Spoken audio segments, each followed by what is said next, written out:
Hello students, welcome to my channel NEET Biology, and today we start lecture number 3 of sexual reproduction in flowering plants, and we are going to start development of male gametophyte as well as pollen grains.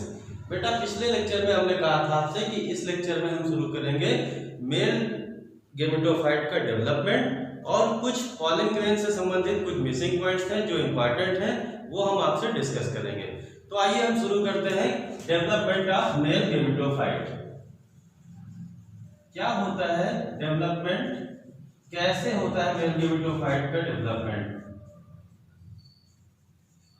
Development of male gametophyte. अब कैसे start करेंगे? हमको ये पता है बेटा कि microspore का फॉर्मेशन माइक्रोस्पोरोजेनेसिस कहलाता है, ये चीज हमें पता है। अब जो डेवलपमेंट ऑफ मेल गेमेटोफाइट का है बेटा, ये इसके दो बातें समझ लीजिए। एक तो होता है पॉलिनेशन के पहले, एक कंडीशन होती है पॉलिनेशन के बाद। पॉलिनेशन के पहले जो डेवलपमेंट होता है वो कहाँ होता है? वो होता है एंथर में। मतलब पॉलिनेशन के पहले एंथर में होता है, पॉलिनेशन के पहले एंथर में आपको देखने को मिलेगा, और पॉलिनेशन के बाद में कहा देखने को मिलेगा आपको? ये देखने को मिलेगा स्टिग्मा की सरफेस पर, स्टिग्मा की सरफेस पर। तो दो जगह हमको देखने को मिलता है। अब कैसे होता है इसका डेवलपमेंट हम बात करते हैं, तो आपको स्ट्रक्चर याद होगा पॉलन ग्रेन का।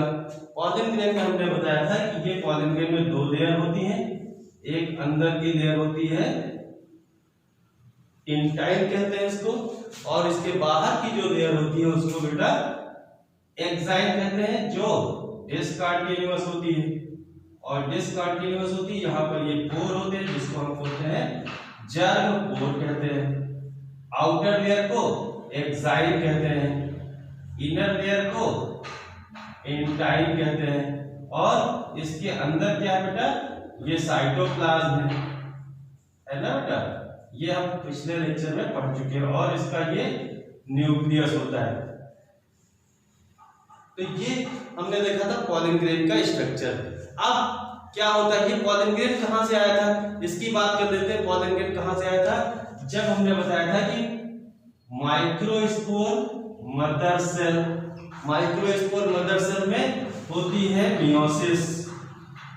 जब मियोसिस होती है तो बनते हैं 4 हैप्लॉइड माइक्रोस्पोर, ये हमने पढ़ा ना बेटा।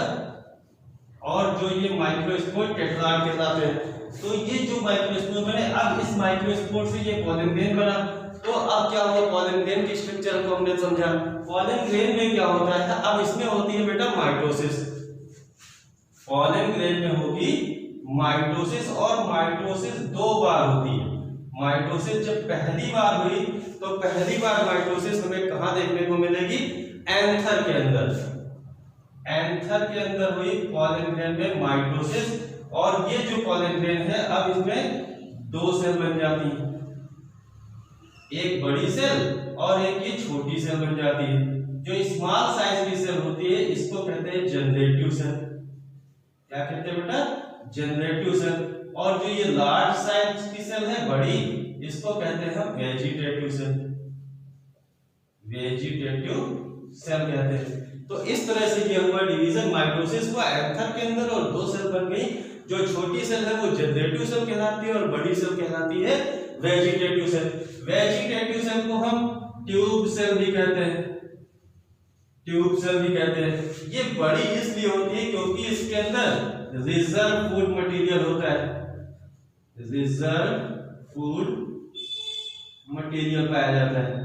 ठीक है, ये वेजिटेटिव सेल है और ये जनरेटिव सेल है। तो 2 तरह की सेल हमें देखने को मिली।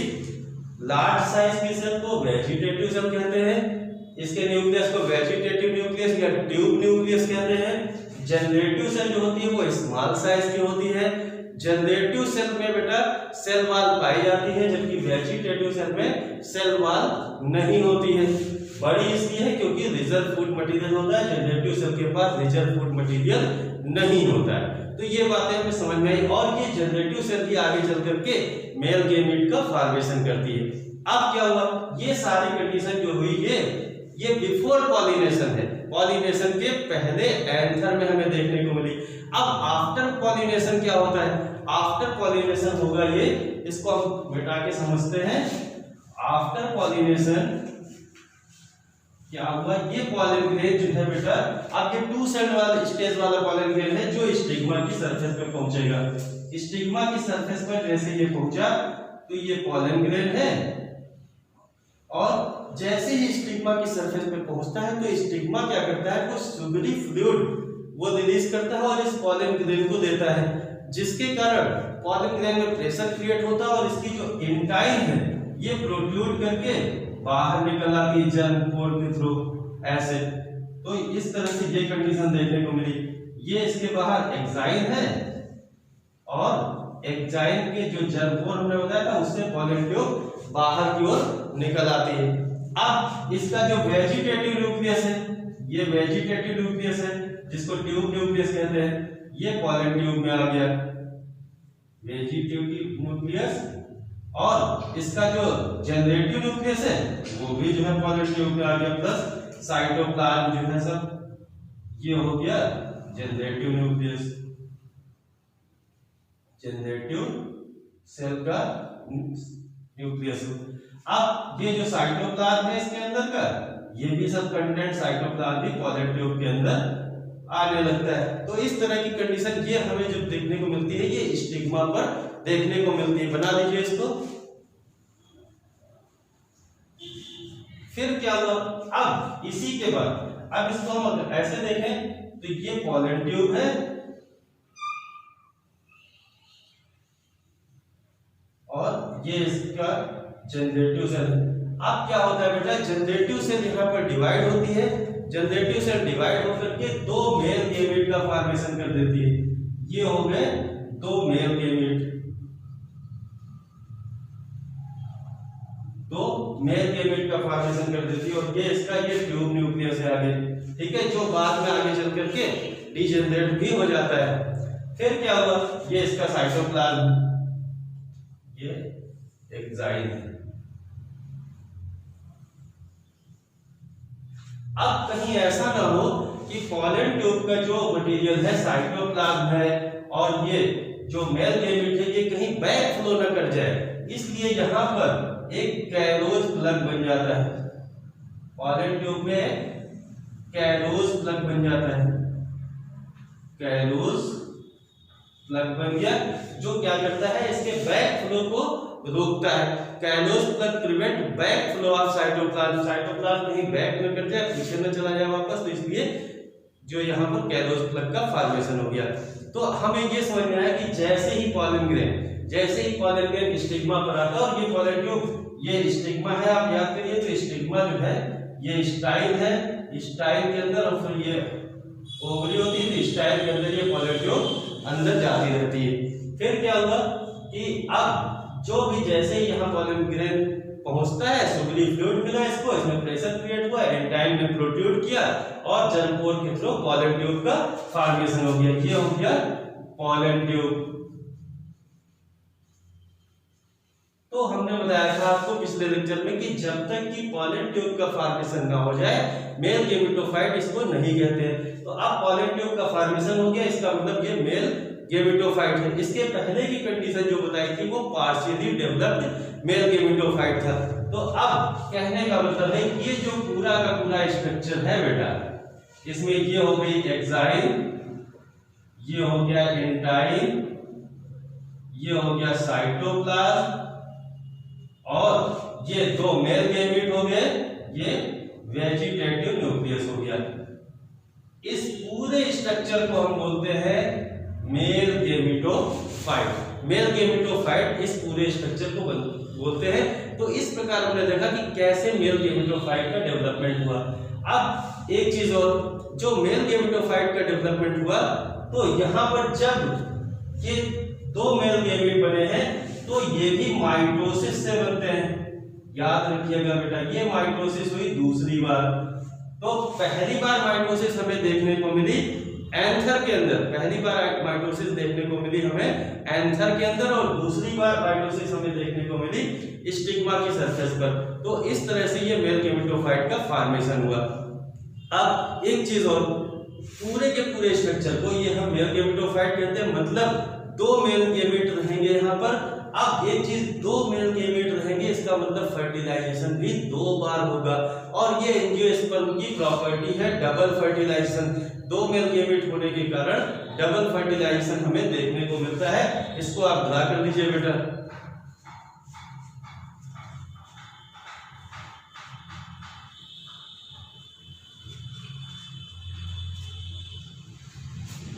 ड्रा कर लिया।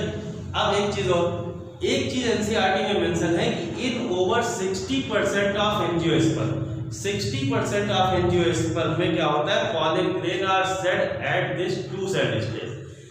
जो 60% एंजियोस्पर्म है उसमें पॉलन ग्रेन 2 सेल वाले स्टेज पर सेट होते हैं, जबकि रिमेनिंग 40% ऑफ एंजियोस्पर्म की स्थिति जो है उसमें पॉलन ग्रेन सेट होते हैं 3 सेल स्टेज में। तो 2 सेल स्टेज और 3 सेल स्टेज वाले जो होती है उसमें पॉलन ग्रेन सेट होते हैं।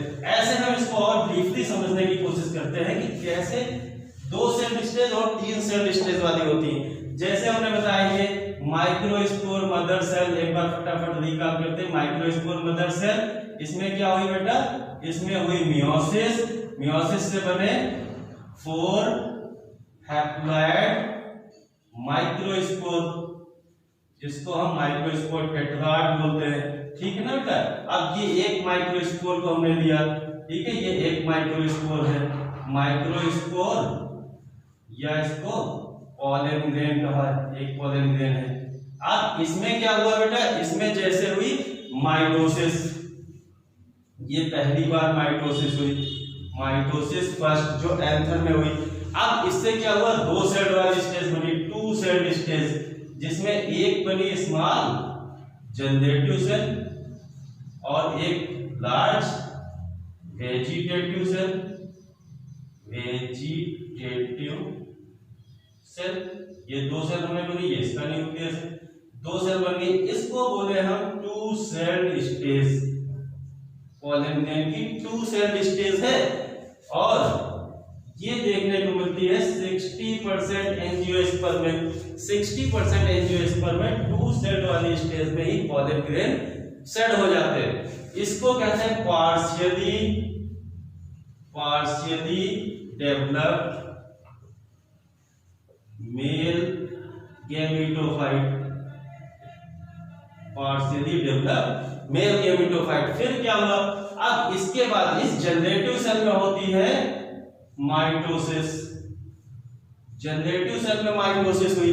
जब जनरेटिव सेल में माइटोसिस हुई, कहां पर होती है, स्टिग्मा की सरफेस पर।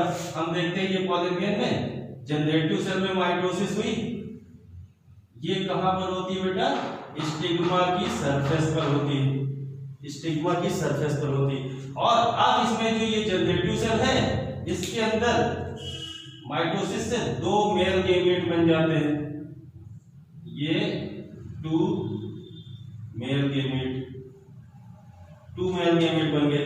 तो और ये हो गई एक वेजिटेटिव सेल, यानी कि ये वाली कंडीशन हो गई 3 सेल स्टेज, 3 सेल स्टेज। और ये कहलाता है फुल्ली डेवलप्ड मेल गैमेटोफाइट, जो 40% एंजियोस्पर्म में देखने को मिलता है। तो 40% एंजियोस्पर्म में देखने को हमें ये वाली कंडीशन मिलेगी। ये एक्साइन है, और ये जर्म कोर से ये पॉलन ट्यूब ऐसे अराइज हो जाती है, ये मेल गैमेट पॉलन ट्यूब में आ जाते हैं। तो इस तरह से हमने समझा कि कैसे जो है ये पॉलन ग्रेन का मेल गैमेटोफाइट का डेवलपमेंट होता है, पॉलन ग्रेन कैसे डेवलप हो गया और मेल गैमेटोफाइट इसको हम क्यों कहते हैं। अब हम पॉलन ग्रेन के बारे में कुछ बात करेंगे। तो बेटा आप नोट डाउन करते रहिए मेरे साथ। पहला point, study of pollen grain पूछा जा सकता है कि स्टडी ऑफ पॉलन ग्रेन को क्या कहते हैं। स्टडी ऑफ पॉलन ग्रेन को बोलते हैं बेटा पैलिनोलॉजी। एक टर्म है पैलिनोलॉजी, का मतलब study of pollen grain. Pollen grain की स्टडी को हम बोलते हैं पैलिनोलॉजी। पॉलन ग्रेन की स्टडी को पैलिनोलॉजी कहते हैं। एक चीज और एनसीईआरटी में मेंशन है कि पॉलन ग्रेन कई स्पीशीज के जो है वो सीवियर एलर्जी का कारण होते हैं। क्या होता है बेटा, पॉलन ग्रेन, कई स्पीशीज के पॉलन ग्रेन सीवियर एलर्जी का कारण होते हैं, ब्रोंकियल अफेक्शन करते हैं और leading to chronic respiratory disease like asthma, bronchitis, ये सब कर देते हैं। इसी क्रम में एक एनसीईआरटी का वेरी इंपॉर्टेंट पॉइंट है पार्थीनियम। पार्थीनियम क्या बेटा होता है, पार्थीनियम ये क्या है, इसका एक नाम और है कैरेट ग्रास, गाजर घास कहते हैं। इसको बेटा कांग्रेस ग्रास भी कहते हैं, नोट कर लीजिए। पार्थीनियम को कैरेट ग्रास कहते हैं, गाजर घास कहते हैं और कांग्रेस ग्रास भी कहते हैं। क्या करता है ये पार्थीनियम बेटा, ये भी जो है पॉलन एलर्जी का कारण होता है, इससे भी एलर्जी हो जाती है। और ये क्या चीज है, ये पार्थीनियम जो है, इसके बारे में ये कहां से आया था, ये इंडिया का नहीं है, ये इंडिया में आया था एज ए वीट। गेहूं का जब गेहूं मंगवाया गया था, एक बार क्राइसिस हो गई थी, तो बाहर से मैक्सिको से गेहूं आया था और उसी के साथ पार्थीनियम आ गया। फिर उसके बाद ये मोस्ट ट्रेवलसम खरपतवार इंडिया का बन गया, जो पॉलन एलर्जी का कारण होता है। एनसीईआरटी में लिखा है parthenium or carrot grass that come to India as a contaminant with transported with imported wheat from Mexico. तो मैक्सिको से आया है ये पॉलन एलर्जी का कारण होना। एक चीज और, pollen grain are rich in nutrients. Pollen grain में न्यूट्रिएंट्स पाए जाते हैं। It has become a fashion बन गया इन रिसेंट ईयर्स, आज कुछ सालों में ये फैशन बन गया है। वेस्टर्न कंट्रीज के अंदर large number of pollen products मिलते हैं। आपके एनसीईआरटी में एक फिगर बना है, आप चाहे तो मैं दिखा देता हूँ बुक में। इस तरह से ये देखिए एक बुक है और इसमें ये पॉलन ग्रेन का ये पॉलन टैबलेट बनी हुई है, बी पॉलन के नाम से, बी पॉलन के नाम से ये पॉलन टैबलेट है। ये वेस्टर्न कंट्रीज के अंदर पॉलन टैबलेट मिलती है मार्केट के अंदर, और कुछ प्रोडक्ट मिलते हैं तो सिरप के रूप में मिलते हैं। फिर क्या चीजें क्यों है, pollen consumption has been claimed to increase the performance and race horses के लिए, एथलीट के लिए पॉलन ग्रेन जो है ये यूज किए जाते हैं। एक बात और, मेलिटोपैलिनोलॉजी एक वर्ड है बेटा, मेलिटोपैलिनोलॉजी क्या होता है ये, इसके अंदर उन पॉलन ग्रेन की स्टडी की जाती है जो शहद के अंदर पाए जाते हैं। शहद के अंदर पाए जाने वाले पॉलन ग्रेन की स्टडी को मेलिटोपैलिनोलॉजी कहते हैं। तो बी पॉलन भी हमें याद रखना है। बी पॉलन क्या है, रिचेस्ट सोर्स ऑफ विटामिन होता है, found in nature, is a single food pollen grain collect by honey bee से कलेक्ट करने वाले पॉलन ग्रेन से जो है हमें ये बी पॉलन मिलता है। एक चीज और, एक बात और बता दें, एनसीईआरटी में लिखा है कि जब पॉलन ग्रेन की वायबिलिटी क्या होती है, तो वायबिलिटी के बारे में बात करें कि जैसे ही एक बार पॉलन ग्रेन रिलीज हो गए, पॉलन ग्रेन निकले तो कितनी देर तक वो सरवाइव करते हैं, इनकी वायबिलिटी क्या होती है। तो ये 30 मिनट से लेकर के बेटा कई महीनों तक इनकी वायबिलिटी हो सकती है। इसको चाहे तो नोट कर लीजिए तब तक।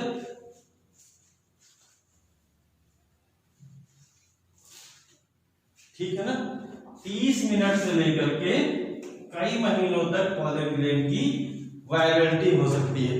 व्हीट और राइस में, ठीक है ना, एनसीईआरटी में लिखा है कि व्हीट और राइस में जो पॉलन ग्रेन होते हैं उनकी वायबिलिटी 30 मिनट्स होती है, जबकि रोजेसी, लेगुमिनेसी और सोलेनेसी, रोजेसी याद रखिएगा, सोलेनेसी एंड लेगुमिनोसी, 3 फैमिली ऐसी हैं जो एनसीईआरटी में मेंशन है। इनमें वायबिलिटी जो है कई महीनों तक देखी गई है। तो ये चीजें, ये तीनों फैमिली आपको याद रखनी है कि 3 फैमिली में पॉलन ग्रेन की वायबिलिटी कई महीनों तक होती है, जबकि व्हीट और राइस में 30 मिनट्स की वायबिलिटी देखने को मिलती है। ठीक है, नेक्स्ट बेटा, अब ये एक चीज और है कि जैसे हम सीमेन को, स्पर्म को प्रिजर्व कर लेते हैं कई सालों तक के लिए, ठीक वैसे ही पॉलन ग्रेन को भी प्रिजर्व करके रखा जा सकता है। और जिसमें प्रिजर्व करते हैं वो लिक्विड नाइट्रोजन होता है, -196 डिग्री सेल्सियस टेम्परेचर पर। इस पर हम पॉलन ग्रेन को प्रिजर्व करते हैं लिक्विड नाइट्रोजन में। प्रोसेस को बोलते हैं क्रायो प्रिजर्वेशन। तो क्रायो प्रिजर्वेशन क्या है, लिक्विड नाइट्रोजन में -196 डिग्री सेल्सियस पर हम इसको प्रिजर्व कर लेते हैं और फिर इसका हम कई सारे क्रॉप ब्रीडिंग में इस्तेमाल करते हैं पॉलन ग्रेन्स का। जैसे पॉलन बैंक के रूप में इसको पॉलन ग्रेन को रिजर्व करते हैं और जैसे कि सीड बैंक होते हैं, इस तरह से हम इसको रिजर्व कर लेते हैं और इसका अलग अलग क्रॉप ब्रीडिंग प्रोग्राम में इनका हम उपयोग करते हैं। तो इस तरह से ये लेक्चर में जो हमने कहा था कि बेल गेमेटोफाइट का डेवलपमेंट आपके समझ में आया और पॉलन ग्रेन के कुछ मिसिंग पॉइंट्स हैं। नेक्स्ट लेक्चर में हम इसके आगे की बात करेंगे।